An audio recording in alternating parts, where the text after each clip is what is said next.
Where would the world be today without the development of the simplest computer devices?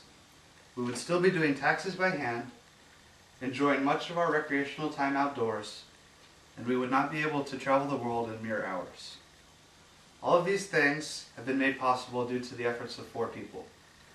Among them is Bill Gates, co-founder of Microsoft, and he is considered to be one of the richest people in the world.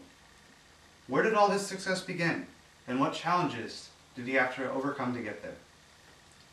William Henry Bill Gates III was born October 28, 1955, in Seattle, Washington. He had 2 sisters, the older being Christy and the younger Libby. His family was upper middle class, and his parents were well educated. They had plans for him to attend law school and become a successful lawyer. Gates' first interest in computers came when he was in the 8th grade at Lakeside Preparatory School. It is there he was granted access to a General Electric computer, and he began to program a simple tic-tac-toe game where users would be able to play against the computer, and the programming was flawless. It was repeated perfectly every time. This intrigued Gates, and he continued to exploit bugs in the computer software system. Eventually, the corporation, Computer Center Corporations, found out what he was doing and issued a ban, so he was unable to access computers for the entire summer. Gates eventually worked out a deal that he would test their software in order for free access to their equipment. Gates attended Harvard College with no definite field of study. It is here that he would meet many of his top executives for Microsoft. In 1974, with the release of the MIT's Altair 8800, Gates and Paul Allen decided to start their own software company.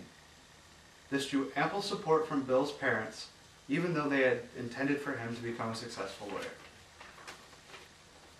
Microsoft's first business opportunity arrived after having a demonstration with MITs. At that point, Gates took a leave of absence from Harvard and began developing software with Paul Allen that would be used on the Altair 8800. Gates has since then made many business deals.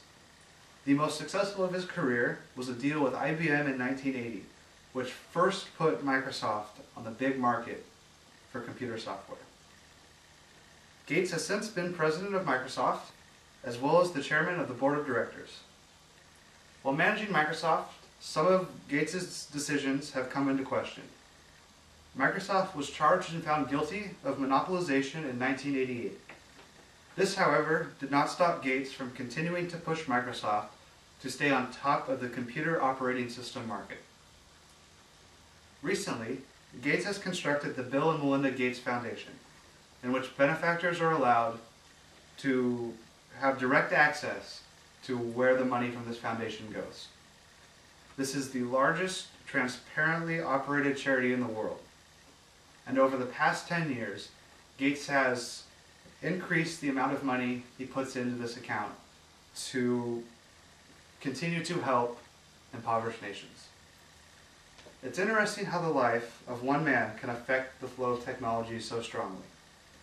It all started with a hobby of computer programming and ended with one of the most successful businesses in the world. The work that Gates and his employees have done in the past 30 years have made our lives considerably easier.